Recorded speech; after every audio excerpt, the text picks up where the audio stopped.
pasien Pian ini adalah Ibu. Assalamualaikum Ibu, perkenalkan Ulun Bening, Ulun bidan yang sekarang jaga di sini Bu. Ibu ini kan plasenta Pian sudah lahir beberapa menit yang lalu. Kemudian sudah kami lakukan pengurutan. Nah ini kan pasien itu ya ceritanya, bahasanya mungkin kita itu kalau itu kita sudah melakukan masase selama 15 detik setelah plasenta lahir. Ternyata tidak berkontraksi dengan baik rahim Pian buai, sehingga ada beberapa tindakan. Nanti ini ada tindakan kegawat daruratan yang kami lakukan Bu, karena Pian mengalami perdarahan Ibu, jadi membutuh kerja sama Pian. Nanti mungkin juga dibantu oleh asisten untuk menangani kegawat daruratan ini gitu Bu lah. Tapi insya Allah ada apa-apa Bu. Saya kira keluarga dan asisten keluarga menyetujui aja dengan beberapa tindakan yang akan melakukannya lah. Nah selanjutnya privasi sama aja lah, pastikan sampai akan tertutup, privasi Ibu terjaga. Lalu Ibu gimana posisinya seperti ini Bu? Ibu masih nyaman kah Bu? Boleh aja Bu, kalau Pian kada nyaman kita ubah posisi yang senyaman mungkin menurut Pian. Lalu habis itu sama itu bubuhan Pian respon itu juga sama, teliti, sabar dan percaya diri. Mun kada ingat jangan pina galau gitu kan lah. Lanjut aja. Lalu habis itu bismillahirrahmanirrahim, jangan gunakan APD lengkap. Ibu kayaknya kita langsung bawa APD lo disuruhnya ya kan, kada apa-apa. Berarti khusus yang langkah APD ini lah bubuhan Pian diabaikan aja. Berarti kita langsung APD sudah terpasang. Iya langsung kepada itu, khusus ini diabaikan. Pian langkah mulai dari salam apa-apa tuh sampai tuntung sampai percaya diri tadi semuanya. Lalu bubuhan Pian sudah langsung bepadah bahwa ini berarti langsung kepada ini cuci tangan. Nah ada tanda cuci tangan, karena setelah pakai APD kan cuci tangan. Cuci tangan lalu yang menggunakan sarung tangan. Disitulah nih. Semua alat-alat yang buka sebelum Pian cuci tangan, plastik kartusep, kemudian sarung tangan pendek, lalu sarung tangan panjang, lalu bengkok dekatkan karena nanti ada mengosongkan kandung kemih. Lalu kalau memang diperlukan ini obat-obatannya nanti tempatnya ada sendiri, jadi ada tempat obat, ada tempat diisi. Nah kayak ini nah, jadi ini tempat obat. Lalu nanti ini ada untuk menaruh ini. Oke, setelah itu hanya bubuhan Pian memakai sarung tangan pendek memastikan perdarahan disebabkan oleh atonia uteri. Oh atonia uteri ya ini ya.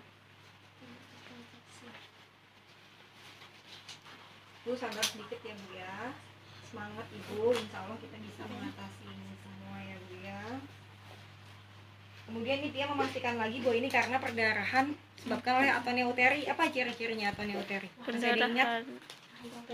Iya, jadi kontraksi pada rahim Ibu tuh kada teraba. Nih kita pastikan dulu bahwa ini memang karena atonia uteri. Kita raba kontraksinya ternyata lembek, bahkan seringkali beberapa pasien tuh sampai kada teraba, bujur-bujur datar kayak gitu. Harusnya kan kalau itu kan dia ada bedugul gitu loh, kalau habis pasien bersalin. Kalau kayak gitu nih ada apa-apa. Lalu Pian lihat perdarahannya mengalir. Jadi atonia uteri itu kalau Pian analogikan seperti keran dibuka. Jadi darahnya tuh keluar terus kada berhenti. Dalam kondisi beberapa menit pasien tuh bisa meninggal dah karena atonia uteri itu perdarahan terus keluar. Kemudian Pian memastikan, siapa tahu nih nah itu karena kandung kemihnya penuh. Permisi Bula, kami coba untuk mengosongkan kandung kemih Pian. Sakit sedikit Ibu. Pasang kateter nggak? Iya, dikosongkan.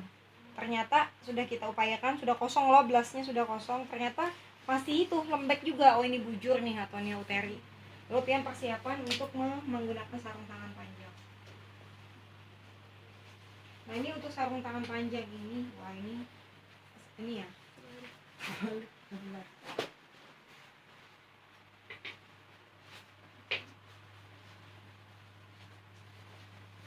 Gunakan sarung tangan panjang. Ini boleh Pian lakukan ini apa?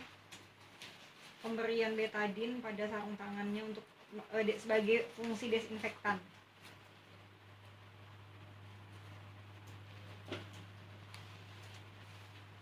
Ibu, kalau atonia uteri ini harus kompresi bulan malam. Iya pintar, memang seperti itulah. Berarti nggak ada cara lain. Nggak ada cara lain. Pokoknya KBI dulu, setelah KBI kada berhasil baru bisa kondom kateter. Nah ini Pian ini kan desinfektannya. Lalu habis itu Pian coba untuk Bu, mohon izin Bula yang memasukkan tangan ulun, sakit sedikit Bula, tapi ini upaya kita untuk menangani masalah Pian. Lalu habis itu kita coba untuk masuk lah secara obstetrik kayak Pian VT. Lalu habis itu Pian coba untuk memastikan dulu tidak ada sisa selaput ketuban ataupun bekuan darah. Kemudian tangan pian masuk, setelah pian masukkan ke dada tadi, baru tangan pian mencucu secara obstetrik lah. Lalu habis itu sampai pian menemukan pornik anterior. Jadi bagian ujung pada uterus ini pian tekan, namanya pornik anterior. Lalu pian lakukan penekanan. Lalu tangan pian yang di luar ini mencakup seluas mungkin bagian pornik bagian luar, sedangkan yang dalam pada pornik anterior. Jadi pornik posterior dan anterior tuh mau pian pertemukan. Jadi kan ini kayak apa yuk? Coba misalkan ini perut ya, lebih enak yang ini. Nah, ini kan dia kayak bedugul gitu loh. Misalkan kalau itu. Jadi kita raih ini nah. Kita raih di belakang yang bedugulnya tuh. Sedangkan di sini kayak gitu. Gitu ya. Ini kan susah nih. Soalnya ini nggak bisa diapain nih, contohnya kayak gini. Ini kan dugulannya misalkan. Nah, ini kayak gini. Karena kita cakup seluas mungkin ini di sini. Lalu seolah-olah dia bertemu. Kayak dilipat kayak dia, kayak dilipat. Tapi kalau perut kenyataannya kan nggak bisa dilipat sih, cuman intinya ini kayak bujur-bujur tetamu. Nah, ini kayak bersalaman berasa gitu. Iya, ini. Nah, kita lakukan selama berapa menit? Lakukan selama 5 menit lah. Lalu setelah 5 menit kita evaluasi. Evaluasi di sini ada 2. Yang pertama ialah kita mengevaluasi kontraksi. Oh, kontraksi sudah baik, lalu kita cek lagi perdarahan. Oh, perdarahan juga sudah mulai berhenti. Berarti itu bagus ya, itu tanda bagus. Kalau seperti itu, kita akan mengeluarkan tangan kita perlahan-lahan secara obstetrik lagi, kayak ini lagi pian keluar. Tapi tangannya masih dalam tuh berkisah aja tapinya. Kalau seperti itu, lanjutkan lagi kompresi di manual selama 2 menit sehingga totalnya 7 menit. Kalau itu sudah berhasil, kontraksi berhenti, perdarahan bujur-bujur ke dada lagi, tangan pian keluar secara obstetrik. Kemudian pian lanjutkan dengan penanganan kala 4 normal. Nah, tapi ternyata ketika pian melakukan 5 menit, kontraksi sudah mulai membaik, tapi perdarahannya kok masih ada. Nah, itu pian memastikan lagi siapa tahu ada laserasi sehingga penjahitan yang pian lakukan. Itu tangan masih di dalam. Masih di dalam. Kan ini evaluasi 5 menit, sambil pian cek. Tapi ternyata setelah 5 menit tadi kok tidak ada tanda-tanda baik, itu pian minta asisten untuk mendekat. Asisten boleh atau keluarga Bapak boleh bantu ulun. Coba siapa kisahnya lagi saat jadi asisten sini.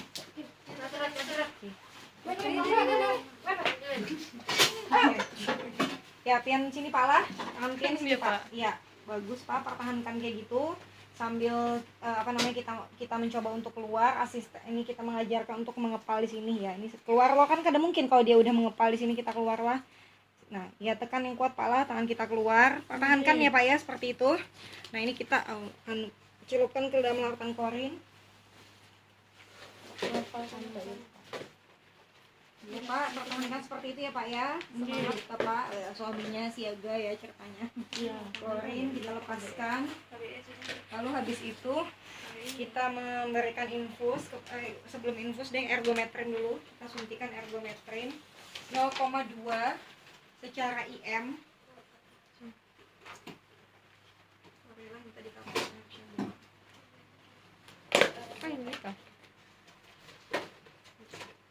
Nah, kita berikan ergometrin secara IM. Di mana itu? IM aja pintar, di bokong aja. Lalu habis itu setelah disuntikan IM, pian memasang infus. Jadi yang terdahulu adalah IM-nya dulu ya. Karena ini yang segera dulu. Kalau masang infus kan butuh waktu. Jadi kalau pina ada apa-apa ini mempertahankan meminimalkan perdarahan dengan IM dulu. Nah, kalau ternyata ibu adalah hipertensi, maka pian memberikannya misoprostol nih. Nah, ini misoprostol yang diberikan tuh langsung 3 buting 600 mikrogram. Ini kan satu kayak gini 200. Pian berikan secara ini kalau dia tadi hipertensi ke dubur lah sudah. Dah sambil kayak gitu kita memasang infus. Ini masih itu. Pak, itu Pak lah tetap bertahan seperti itu Pak. Kita pasang infus. Lalu infusnya kita berikan, nih seharusnya suntikannya ada lagi sebuting pintar lah. Ini kan tadi sudah ergometrin. Tapi 2 nanti suntikannya disiapkan. Pian pasang itu, pian pecahkan 2 ampul oksitosin atau 20 unit lah. Lalu habis itu pian masukkan ke dalam sini. Ke infusnya. Iya, di drip, digerojok dengan 20 unit langsung ya. 20 unit oksitosin. Ya. Ini kita drip lalu kita gerojok habis dalam waktu pokoknya semaksimal waktunya. Rata-rata untuk habis itu 10 menit kayak kira untuk digerojok, jadi tidak ada tetesan, terus saja. Nah sambil ini sudah berjalan, lalu baik Pak, ulun gantikan lagi untuk melakukan KBI. Jadi sini gantian perlahan-lahan, jadi pian ambil ininya dulu kan. Nah ini ulun gantikan ya Pak, silahkan Pak. Nah, kita balik lagi, namun kita uyuh, siapa tahu setelah itu kita uyuh loh, boleh kita pasang kondom kateter. Nah kondom kateter itu kondom yang pian masukkan ke dalam, yang disambungkan dengan ini kateter. Di sini kondomnya, terus pian ikat, lalu ini dihubungkan dengan cairan infus, jadi dia diisi dengan cairan infus. Jadi di dalam tuh mengembang kondom tuh, kan dia elastis loh, sampai habis itu isi infusnya tuh, jadi dia kayak menekan. Nah jadi dia menggantikan tangan kita lah. Tapi kalau kita masih buru-buru juga nggak siap dengan kondom kateter, kembali lagi tangan kita karena keuyuhan lah sudah tadi waktu untuk masang infus dan semuanya, kita coba lagi untuk KBI. Nah berapa lama KBI ini dilakukan? KBI ini dilakukan 1-2 menit aja Pintarai lah. Lalu setelah kita melakukan KBI, kita pantau kontraksi lah. Ketika kontraksinya baik, ini buruk dulu ceritanya. Ketika kita lakukan selama 2 menit ternyata kontraksinya buruk, kita siap-siap untuk melakukan rujukan lah. Rujukannya seperti apa di jalan, seperti yang ada pada checklist. Jadi jaga-jaga, tadi kan cuma 10 menit tuh bertahan, siapa tahu tadi melakukan KBI-nya lagi, berarti kira-kira masih ada sebenarnya infus itulah, kira-kira sekitar 8 menit atau 7 menit masih ada. Nah sambil dijaga-jaga, siapa tahu perjalanan ke sana adalah sekitar setengah jam misalkan ke rumah sakit rujukan. Nah itu pian menyiapkan lagi infus 500 cc itu yang habis dalam waktu 1 jam lah, diisi dengan kembali 2 ampul. Namun pian rujuknya jauh, pian boleh memberikan infus lagi maksimal 3 pelabot lagi.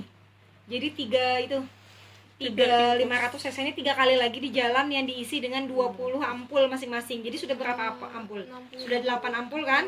Nah ternyata 3 jam tuh kada terkejar, siapa tahu pian ada di pelosok lautan mana yang menyeberang itu adalah 3 jam kayak itu. Nah itu pian pasang lagi pelabot yang kelima dengan diisi 2 ampul lagi, jadi ampulnya sampai maksimal 10 puting lah. Dan itu untuk yang infus kelima itu tetesannya habisnya dalam waktu 125 cc per jam. Jadi totalnya bisa pian mempertahankan pasien di jalan tuh 7 jam lah. Ini memang bujur ada kenyataannya, ada yang backup, yang dia mau terus KBI lah gitu.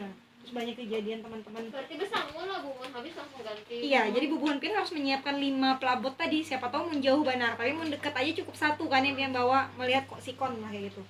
Nah itu, tapi ketika ternyata pian lakukan KBI selama 2 menit bagus, kontraksi baik, lalu pian mengeluarkan ini tangan pian secara obstetrik, lalu pian kemudian melakukan masase fundus uteri, lalu pian memantau kontraksinya lah, pian cek lagi perdarahannya, kemudian pian melakukan pemeriksaan tanda-tanda vital.